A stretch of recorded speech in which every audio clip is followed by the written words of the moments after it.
ओडिशाच्या बालासोरमध्ये मुसळधार पाऊस कोसळतोय. सखल भागांमध्ये पावसाचं पाणी साचलं. रस्त्यांवरती 2 ते 3 फूट पाणी साचल्यामुळे जनजीवन विस्कळीत. जम्मू काश्मीरमधल्या भद्रवाह या ठिकाणी मुसळधार पाऊस आणि गारपिटीचा हाहाकार. रस्त्यांना नद्यांचं स्वरूप, अनेक वाहनांचं नुकसान, वाहतूक पूर्णपणे ठप्प. बाजारामधील दुकानांमध्ये पाणी शिरल्यामुळे जनजीवन विस्कळीत. जम्मू काश्मीरच्या गांदरबल जिल्ह्यामधील सोनमार्गमध्ये ढगफुटी. रंगामोड परिसरामधून डोंगरावरून मोठा मलबा आणि पाणी खाली आल्यामुळे नदीला महापूर. सोनमार्गचा संपर्क तुटला. प्रशासनाकडून नदीकाठावरच्या गावांना अलर्ट जारी. शिमल्याच्या ढाली भाजी मार्केटमध्ये भूस्खलन, अनेक वाहनांचं नुकसान. सुदैवानं जीवितहानी नाही. स्थानिक प्रशासनाकडून घटनास्थळांचा आढावा. हरियाणाच्या अंबालामध्ये मुसळधार पावसाचा कहर. महेशनगर पोलीस ठाण्याचा संपूर्ण परिसर पाण्याखाली. SHO ऑफिसच्या रेकॉर्ड रूम आणि मालखान्यामध्ये देखील पाणी शिरलंय. पावसामुळे मोठं नुकसान. अमरावतीच्या मेळघाटामध्ये मुसळधार पावसासह दाट धुक्याची चादर पसरली आहे. चिखलदरा परिसर निसर्ग सौंदर्याने बहरला. चिखलदरा, सोमाडोह आणि हरिसाल या ठिकाणी पर्यटकांची मोठी गर्दी. लातूर जिल्ह्यामध्ये 8-10 दिवसांपासून पावसानं विश्रांती घेतली आहे. जमिनीमधला ओलावा कमी होत असल्यामुळे पिकांवरती संकट ओढावलंय. दमदार पावसाची प्रतीक्षा कायम. मराठवाड्यामध्ये दुष्काळाचं सावट. पावसासाठी तुळजापूरमधून निघणार जोगवा यात्रा. 16 जिल्ह्यांमध्ये करणार भ्रमण. कोजागिरी पौर्णिमेला शतचंडी यज्ञासह अन्नदान देखील केलं जाणार आहे. पुढील 2 ते 4 दिवसांमध्ये 5 ते 10 हजार कोटी रुपये शेतकऱ्यांच्या खात्यावरती जमा होतील. कृषी मंत्री दत्तात्रय भरणे यांनी ही माहिती दिली आहे. ॲग्रीस्टॅटच्या माध्यमातून कर्जमाफीच्या याद्या पडताळण्याचं काम सध्या प्रगतीपथावर असल्याची देखील भरणे यांची माहिती. भर पावसाळ्यामध्ये सातपुड्यात पाणी टंचाई आहे. हंडाभर पाण्यासाठी जीवघेणी पायपीट. नंदुरबारच्या अक्कलकुवा तालुक्यामधील माणिवेलीच्या आंबली चाफडी पाड्यावरती पाण्यासाठी वणवण आहे. कायमस्वरूपी पाणी पुरवठा देण्याची मागणी होती आहे. नंदुरबारमधील नवापूरच्या रंगावली धरणाचं पाणी नवापूर शहराकडे वळवण्यासाठी शेतकऱ्यांचा विरोध आहे. पाणी शहरासाठी वळवलं तर अनेक गावांची शेती उद्ध्वस्त होईल. त्यामुळे हा निर्णय रद्द करा. तसंच उकाई धरणामधून शहराला पाणी द्या, ग्रामस्थांची मागणी. रायगडच्या कर्जत तालुक्यामधील जमीन वाचवण्यासाठी आदिवासींची कर्जत प्रांत कार्यालयावरती धडक. टोरंटो प्रकल्पासाठी 96 एकर जमीन देण्यासाठी आदिवासींचा विरोध. जागरूक कष्टकरी संघटनेचा आक्रोश मोर्चा. राजधानी एक्सप्रेसमधील अस्वच्छतेप्रकरणी मध्य रेल्वेला 30,000चा दंड. नागपूर जिल्हा ग्राहक आयोगाचा दणका. प्रवासी राजकुमार आहुजा यांची रेल्वे हेल्पलाईनवरती तक्रार. मार्कंडदेव मंदिर परिसर आणि वैनगंगा नदी प्रदूषणाचा मुद्दा ऐरणीवर आलाय. प्रस्तावित औद्योगिक प्रकल्पामुळे प्रदूषणाचा धोका. पर्यावरण विभागाकडून तक्रारीची दखल. प्रदूषण नियंत्रण मंडळ आणि जिल्हाधिकाऱ्यांना कारवाईचे निर्देश. रत्नागिरीच्या हर्णे बंदरामध्ये हंगामाच्या सुरुवातीला टायगर कोळंबीची मोठी आवक झाली आहे. बाजारामध्ये चांगला दर आणि मागणी वाढल्यामुळे मासेमारी हंगाम फायदेशीर ठरण्याची मच्छीमारांना आशा. खासदार बळवंत वानखडे यांच्या उपस्थितीमध्ये अमरावतीच्या तिवसा इथल्या उपोषणाची सांगता. राष्ट्रसंत तुकडोजी महाराजांना भारतरत्न देण्याच्या मागणीसाठी उपोषण करण्यात आलं. तर लढा संपणार नाही, बळवंत वानखडे यांची माहिती. कुंभमेळ्याच्या साधूग्रामसाठी प्रस्तावित अतिरिक्त जमीन अधिग्रहणाला जमीन मालकांचा विरोध. अधिग्रहण प्रक्रिया रद्द करण्यासाठी मुंबई उच्च न्यायालयामध्ये याचिका. 300 पेक्षा अधिक एकर जमिनीवरती साधूग्राम उभारलं जाण्याची शक्यता. कोकणामध्ये जाणाऱ्या भाविकांसाठी यंदा शिवसेना एक्सप्रेस धावणार आहे. भाविकांना मोफत प्रवास करता येईल. 12 सप्टेंबरला दादर ते कुडाळपर्यंत शिवसेना एक्सप्रेस धावेल. आमदार निलेश राणे यांची घोषणा. एका भक्ताकडून साईबाबांच्या चरणी सोन्याची नाणी अर्पण. 21 लाख रुपये किमतीची 7 नाणी भाविकांनी अर्पण केली आहे. नाण्यांचं वजन 136 ग्रॅम आहे. विनंतीवरून साई भक्ताचं नाव जाहीर करण्यात आलेलं नाही. भंडाऱ्याच्या काद्री वन परिक्षेत्रामध्ये बिबट्याच्या 2 पिलांचं सुरक्षित रेस्क्यू करण्यात आलंय. वन अधिकाऱ्यांनी ड्रोनच्या माध्यमातून यांचा शोध घेतला होता. वैद्यकीय तपासणीनंतर या पिलांना शेत शिवारामध्ये सोडण्यात आलंय. शहादा शहरामध्ये मोकाट जनावरांचा उपद्रव, रस्त्यांवरती मोकाट जनावरांसाठी या. शहाद्यामध्ये अपघाताचा धोका वाढलाय. पालिका प्रशासनाच्या दुर्लक्षामुळे नागरिकही संतापले. रायगडमधल्या माणगावच्या पहेल गावामध्ये भर दिवसा बिबट्यांचा मुक्त संचार. 2 पिल्लं, 1 मादी आणि 3 बिबट्यांचा समावेश आहे. वन विभागानं लक्ष देण्याची मागणी होती आहे. गडचिरोलीच्या पुसकोटी गावामध्ये महिन्याभराच्या नंतर वीज पूर्ववत झाली आहे. सीपीआयच्या पुढाकारानं 3 किलोमीटर पायी जाऊन अधिकाऱ्यांनी वीज दुरुस्ती केली. सोलापूरमध्ये उजनी धरणामधील मासेमारीच्या टेंडरच्या विरोधात भिगवण कंदर इथला मासळी बाजार पुन्हा एकदा सुरू झालाय. 3 दिवसांच्या संपानंतर बाजारामध्ये मासळीची आवक सुरू झाली. मच्छीमारांचा विरोध मात्र कायम आहे. नाशिकच्या मालेगावमधल्या मोहपाडेमध्ये विविध मागण्यांसाठी मेंढपाळांचा बिऱ्हाड मोर्चा. शेकडो मेंढ्यांसह वनविभाग कार्यालयावरती धडक. मागण्या मान्य न झाल्यास उद्या तीव्र आंदोलन करण्याचा इशारा. जळगावात झारखंडमधील विद्यार्थ्यांवरच्या लाठीचार्जच्या निषेधार्थ अभविपचं आंदोलन. विद्यार्थ्यांच्या पाठीशी उभं राहू, अभविपची भूमिका.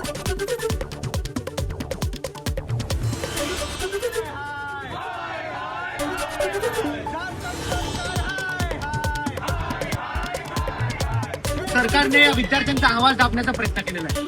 अखिल भारतीय विद्यार्थी परिषद या सगळ्या विद्यार्थ्यांसोबत उभी आहे आणि त्यांच्या ज्या मागण्या आहेत या दोन्ही परीक्षा रद्द झाल्या पाहिजे आणि पुन्हा घेण्यात याव्या. तसेच सीबीआय चौकशी जी मागणी आहे आणि विविध संस्थात्मक धोरणात्मक बदल जे पेपर फुटी थांबवण्यासाठी करण्यात येण्याची त्यांची मागणी आहे. या सगळ्या मागण्यांसाठी विद्यार्थी परिषद त्यांच्यासोबत उभी आहे. सांगलीच्या आरेवाडीच्या धनगरी ढोलांचा आवाज आता दिल्लीमध्ये घुमणार आहे. ॲट होम सांस्कृतिक कार्यक्रमामध्ये 10 कलाकारांच्या पथकाला राष्ट्रपती भवनामध्ये निमंत्रण देण्यात आलंय.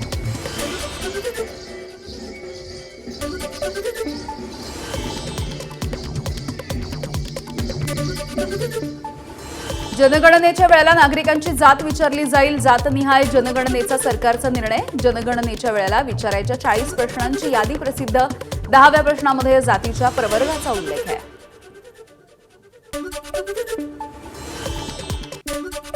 राज्यामधील आदिवासी आश्रमशाळांमध्ये गेल्या 2 वर्षात तब्बल 584 विद्यार्थ्यांचा मृत्यू झालाय. तर 46% विद्यार्थ्यांचा मृत्यू हा गंभीर आजारामुळे झाल्याचं समोर येत आहे. गडचिरोलीमधल्या जपतलाई आश्रमशाळेमधील सर्पदंशाच्या प्रकारानंतर यवतमाळमधील 39 आश्रमशाळांच्या तपासणीचे आदेश. सुरक्षा, स्वच्छता, पायाभूत सुविधा यांची 8 दिवसामध्ये पाहणी केली जाणार आहे आणि यासाठी पथकाची नियुक्ती देखील करण्यात आली. गडचिरोलीमधल्या घटनेच्या नंतर नाशिकमधल्या सर्व आश्रमशाळांचे सुरक्षा ऑडिट. आदिवासी आयुक्तालयाकडून 70 अधिकाऱ्यांच्या पथकाची नियुक्ती. 557 अनुदानित आश्रमशाळांमधल्या विद्यार्थ्यांच्या सुविधा, आहार, शैक्षणिक साहित्य, इमारती आणि सुरक्षा या सगळ्याची तपासणी होणार आहे. आदिवासी विकास विभागाचा 5 ऑगस्टला काढलेला GR वादात. विद्यार्थ्यांच्या हक्कांवरती बंधनं घातल्याचा आरोप करत विद्यार्थ्यांचं नागपूरच्या आदिवासी विभागाच्या अप्पर आयुक्त कार्यालयाच्या समोर आंदोलन. वसतिगृहामधील प्रवेशासाठी वयाची मर्यादा 26 वर्ष केल्यामुळे संताप. गडचिरोलीमध्ये विद्यार्थ्यांना झालेल्या सर्पदंशाच्या नंतर आश्रमशाळेला अंबादास दानवेंनी भेट दिली आहे. अधिकारी टक्केवारी घेतात, सुविधा मिळत नसल्याचा दानवेंचा घणाघात. नाशिकच्या सटाणा तालुक्यामधील आदिवासी गावामधील रस्त्यांची बिकट अवस्था आहे. जैतापूर ते हातनूर फाटा या रस्त्यावरती खड्ड्यांचं साम्राज्य. रस्ते दुरुस्त न झाल्यास तीव्र आंदोलन छेडण्याचा इशारा. नाशिकमधल्या खड्ड्यांचा 7वा बळी. रस्त्यांवरच्या खड्ड्यांमुळे दुचाकीनं धडक दिली होती. उपचाराच्या दरम्यान 24 दिवसांनी दिलीप काळे यांचा मृत्यू झालाय. वाशिममध्ये कोयाळी भिसडे या गावामधल्या रस्त्याची दुरवस्था झाली आहे. ग्रामपंचायतीसह रिसोड पंचायत समितीचे रस्त्याकडे दुर्लक्ष होत आहे. विद्यार्थ्यांवरती चिखल तुडवत शाळेमध्ये जाण्याची वेळ आली. प्रशासनानं लक्ष देण्याची मागणी. ठाणे जिल्ह्यामधील भटक्या कुत्र्यांसाठी निवारा केंद्र उभारा. शहरी वस्तीपासून दूर 4 ते 5 एकर जागेवरती निवारा केंद्र उभारण्याची भाजपचे आमदार निरंजन डावखरे यांची मागणी आहे. भटक्या कुत्र्यांच्या दहशतीनं ठाणेकरांच्या सुरक्षिततेचा प्रश्न ऐरणीवर.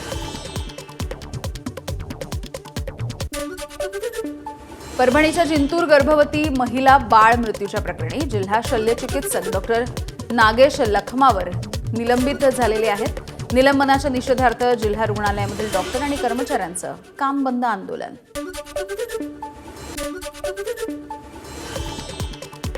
अहिल्यानगरच्या श्रीरामपूरमधील हजारो शेतकरी शेकडो ट्रॅक्टरसह रस्त्यावर।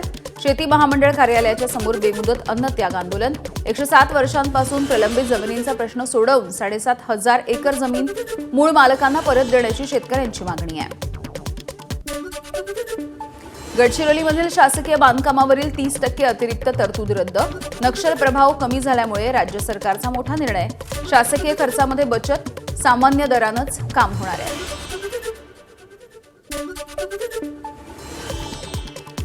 सिडकोच्या ताब्यामधील 14 रेल्वे स्थानकं मध्य रेल्वेकडे हस्तांतरित। ऐरोली ते तुर्भे या ट्रान्स हार्बर मार्गिकेवरील स्थानकं आणि वाशी ते खारघर अशी हार्बर मार्गावरची स्थानकं मध्य रेल्वेकडे। स्थानकांच्या विकासाच्या दृष्टीनं हा एक मोठा निर्णय झालेला आहे। रायगडमधील बस स्थानकांची दुरवस्था सध्या दिसून येते आहे। महाड, इंदापूर आणि नागोठणे या स्थानकांवरती खड्डे आहेत। प्रवासाच्या दरम्यान नागरिकांची देखील अडचण होती आहे। चिपळूणच्या भिले जांभूळवाडी खारभूमी योजनेला गळती लागली। 90 लाखांच्या योजनेमधील नवे झडप हे वर्षभरामध्ये निसटून गेले। खारं पाणी शेतीमध्ये शिरण्याची शेतकऱ्यांना भीती आहे। लाडकी बहीण योजना कुठल्याही परिस्थितीमध्ये बंद होणार नाही। जालन्यामध्ये बोलत असताना मुख्यमंत्र्यांची ग्वाही। तर 1 कोटी बहिणींना लखपती दिदी बनवण्याचं देखील लक्ष्य। मराठवाड्याच्या पुढच्या पिढीला दुष्काळ बघू देणार नाही। जालन्यामध्ये बोलत असताना मुख्यमंत्री फडणवीसांचं वक्तव्य। तर जालन्याची ओळख आता स्टील, स्किल आणि सिल्क सिटी अशी होणार असल्याचं मुख्यमंत्र्यांचं विधान। मुख्यमंत्री देवेंद्र फडणवीस यांचे शरद पवार यांच्या ट्विटला उत्तर। बंद होणाऱ्या 76% कंपन्या या अकार्यक्षम होत्या। तर देशामध्ये एकूण 31 लाखांपेक्षा अधिक कंपन्या रजिस्टर्ड असल्याची मुख्यमंत्र्यांची माहिती। शरद पवारांना फेक नरेटिव्ह पसरवण्याची सवय। मंत्री राधाकृष्ण विखे पाटील यांची टीका। तर फेक नरेटिव्ह पसरवल्यामुळे त्यांच्या पक्षावरती ही वेळ आली आहे, विखे पाटील यांची प्रतिक्रिया। केवळ फोनवरती बोलून कामं होणार नाहीत। चाकणमध्ये जाऊन तातडीनं बैठक घ्यावी लागेल। चाकणच्या खड्ड्यांच्या मुद्द्यावरून खासदार सुप्रिया सुळेंची प्रतिक्रिया। तर मुख्यमंत्र्यांनी स्वतः बैठक घेण्याची सुप्रिया सुळेंची विनंती।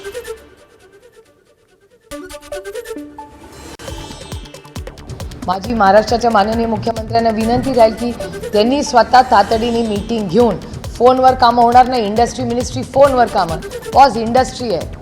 उठा आणि जा ना। एवढे चार्टर आणि हेलिकॉप्टरनी फिरत असतात नाही मंत्री सगळीकडे। MIDC मधील समस्या प्राधान्यानं सोडवल्या जातील। उपमुख्यमंत्री सुनेत्रा पवार यांची एक्स पोस्ट। तातडीनं मार्ग काढण्यासाठी उद्योजक, MIDC अधिकारी आणि स्थानिक प्रशासनासोबत बैठक घेणार असल्याची देखील माहिती। ज्यांना मत दिलं त्यांना जाऊन विचारा। पुण्यामधल्या खड्ड्यांच्या प्रश्नावरती राज ठाकरे यांचं उत्तर। खड्ड्यांमुळे पुण्याच्या चाकण MIDC मधील कंपन्या स्थलांतरित होण्याच्या मार्गावर आहेत। पंतप्रधान मोदी आणि अमित शहा पेपरफुटी आंदोलनाविषयी निरुत्तर। शिक्षण क्षेत्रामध्ये जबाबदारीनं काम करणारा नेता भाजपकडे नाही।